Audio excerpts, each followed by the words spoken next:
बस मैं उसके बाद से आया, जब तक हॉस्पिटल पहुंचा तब तक मेरा बच्चा नहीं था। And it's a clear cut murder case. जो भी हुआ बच्चे के साथ स्कूल में, जिसने भी किया, वो तो पेरेंट को नहीं पता, लेकिन हुआ कुछ मिसहैपनिंग है। Pradyuman Thakur was a 7-year-old boy living with his parents Varun Chandra Thakur and Jyoti Thakur, along with his elder sister 11-year-old Vidhi, in Gurugram, India. Pradyuman was described as a happy and mischievous child. At the time, he was studying in the second standard of Ryan International School in Gurugram. On September 8, 2017, just like any other day, Pradyuman and his sister Vidhi woke up around 6:30 a.m. to get ready for school. The family had breakfast, and at 7:40 a.m. their father Varun drove them to school. Previously, Pradyuman and Vidhi used to rely on the school bus for transportation, but due to safety concerns, Varun had recently taken on the responsibility of driving his children to school. Varun dropped his kids at the school gates at 7:55 a.m. and headed back home. Just 10 minutes later, around 8 or 5 a.m., when teachers were just entering their classrooms and students were settling into their seats, they heard screams coming from the hallway. The school staff rushed outside to find a horrifying sight. Just outside the school washroom in the hallway, they found Pradyuman lying on the floor in a pool of blood. The school staff immediately called out to the school bus conductor, Ashok Kumar, who was washing up at a nearby water cooler, and asked him to come help carry Pradyuman to a car belonging to one of the school teachers. Ashok rushed and picked up the child and carried him to the car. Pradyuman was taken to a nearby hospital in Badshahpur. Meanwhile, Varun Thakur just arrived home after dropping off his kids at school.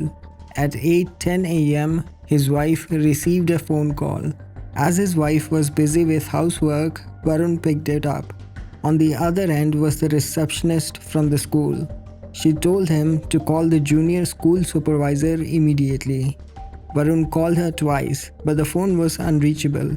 He tried the third time, and the school supervisor told him that his son was found outside the school washroom and he had been bleeding. Varun was asked to reach Badshahpur Hospital. At that moment, Varun believed that his child might have had a fall and gotten hurt, and he wasn't worried. As Pradyuman's parents were on their way, they received another call informing them that Pradyuman had been moved to a much bigger Artemis hospital. Worried that the injuries might be more severe than he had initially thought, Varun hurried to the Artemis hospital. Upon arriving at the hospital, Varun, expecting to comfort his injured son, was taken to the emergency room, where Pradyuman was lying in the hospital bed, his shirt unbuttoned and bandages barely concealing a deep wound on his neck. He was told by the doctor that Pradyuman had succumbed to his injuries. It was evident to him from the injuries that this was not an incident as a result of an accident or a fight. Rather, it appeared to be a deliberate, cold, and calculated murder. News of the murder spread fast, and the media reached the Ryan International School. The school's administration and the authorities responsible for the students' safety found themselves under media spotlight, subject to intense scrutiny. Even though a murder had happened in the school premises, school neglected to call the police. It was Pradyuman's parents who eventually notified the police. Police started their investigation around 11:30 a.m.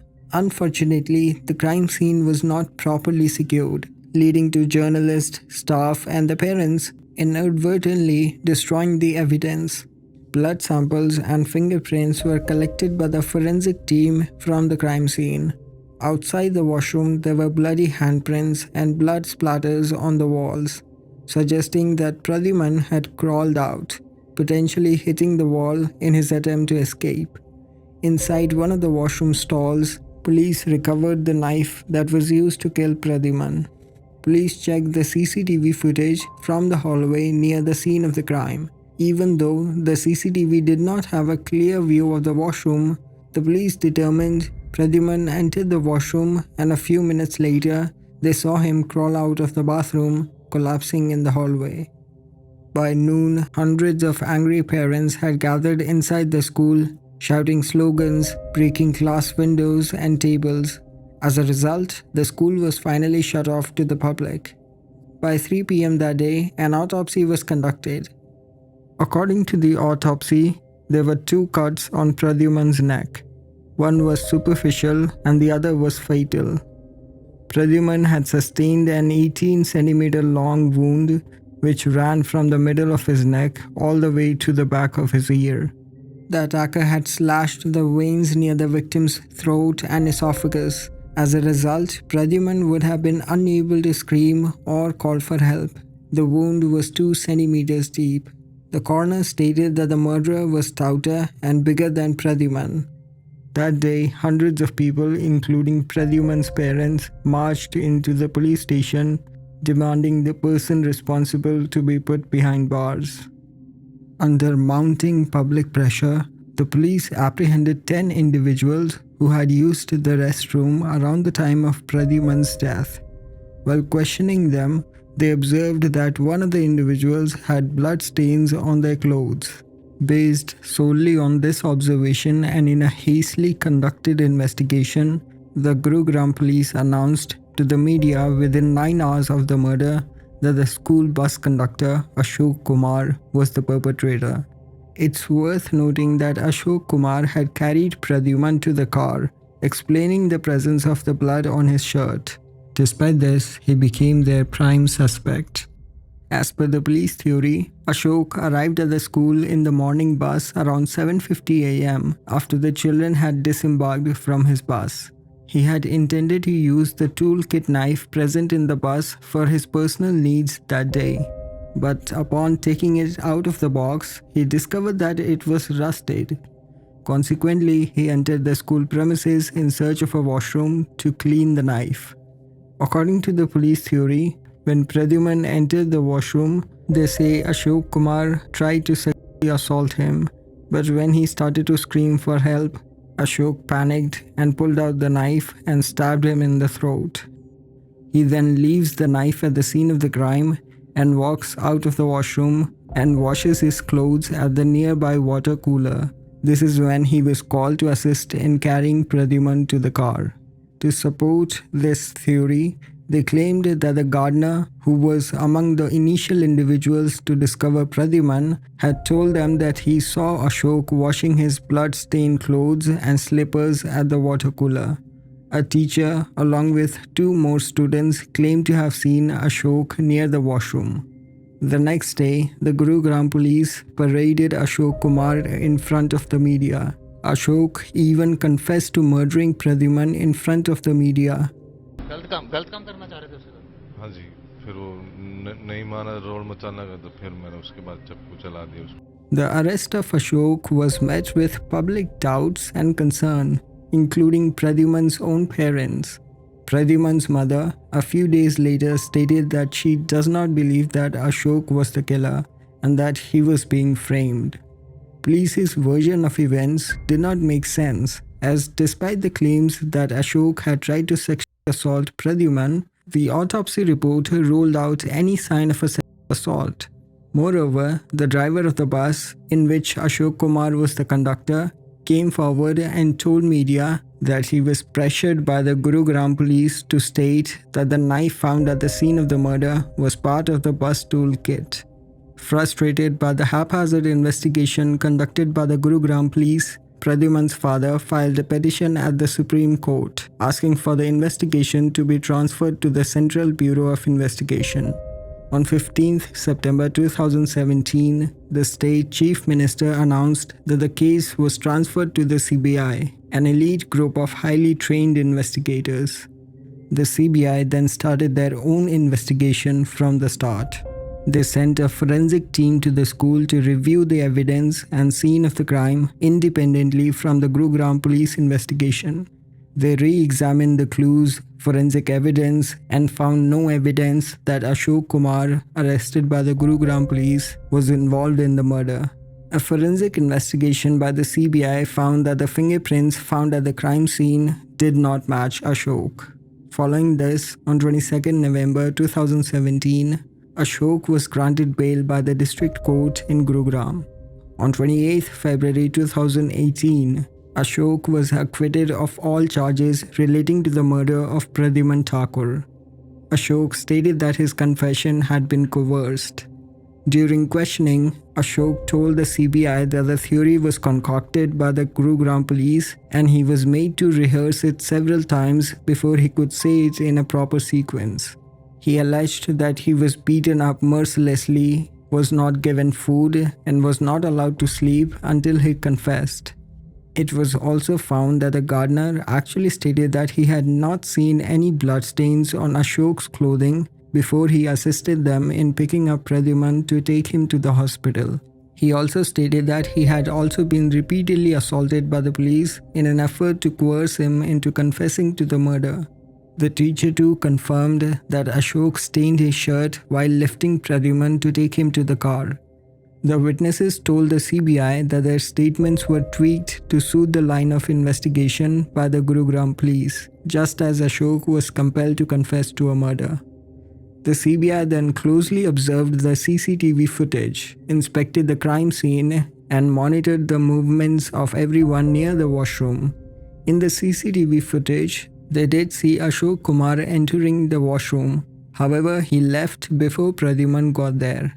The CBI started investigating all the students who had initially seen Pradyuman in the hallway.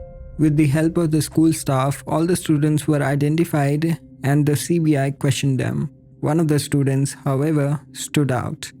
In the CCTV footage, the CBI accessed a 7-second clip showing Pradyuman with his student, something the Gurugram police had ignored. When the CBI enhanced the photo, they noticed that the student was carrying something in his shirt. They believe it was the knife used to kill Pradyuman.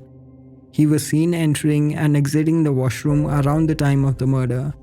On 7 September 2017, the CBI arrested the unnamed class 11th student who was aged 16 at the time for Pradyuman Thakur's murder. The student was one of the first students present at the crime scene and had informed school authorities that Pradyuman had been injured. This student had been questioned by the CBI before his arrest. They had also pulled up his phone records and found that the student had searched about types of poison before the murder and ways to remove fingerprints after the murder. The CBI also found that the student had purchased a knife a few days before the murder from a local market. It was found that this student was not doing well academically.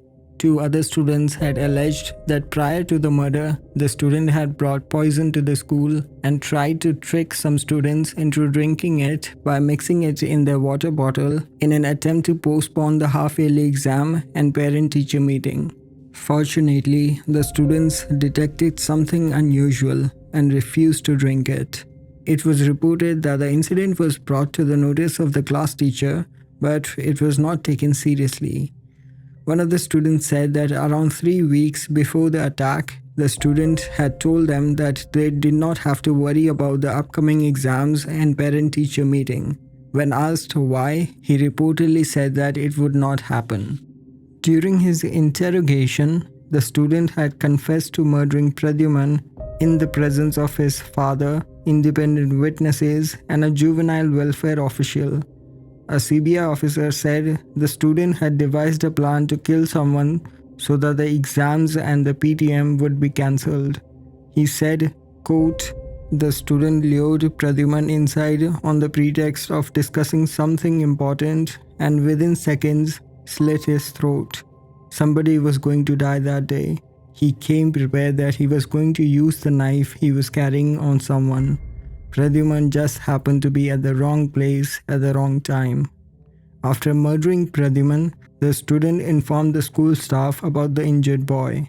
As teachers and staff started to gather near the washroom, he slipped away and sat in his classroom.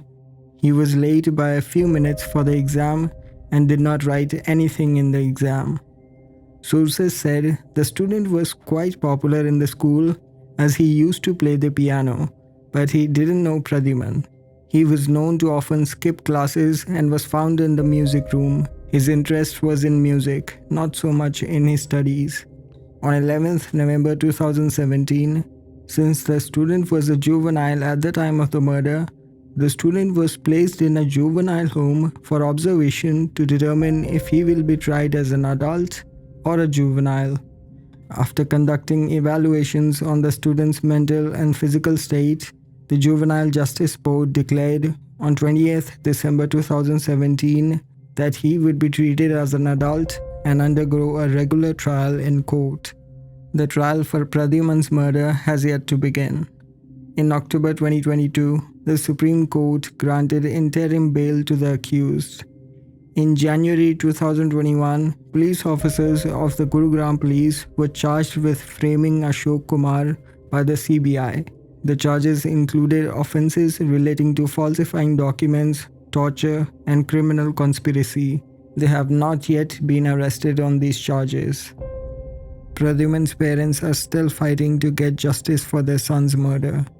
The National Human Rights Commission ordered the Gurugram police to compensate Ashok for the wrongful arrest, but he refused to accept it, deeming the offered amount inadequate. Ever since getting out of prison, Ashok has never been able to live a normal life. He was terminated from his job and was evicted from his residence. He and his spouse faced challenges in providing for their children, encountered difficulties in enrolling them in schools, and were denied access to medical care. 5 years have gone by, but their lives have never been the same.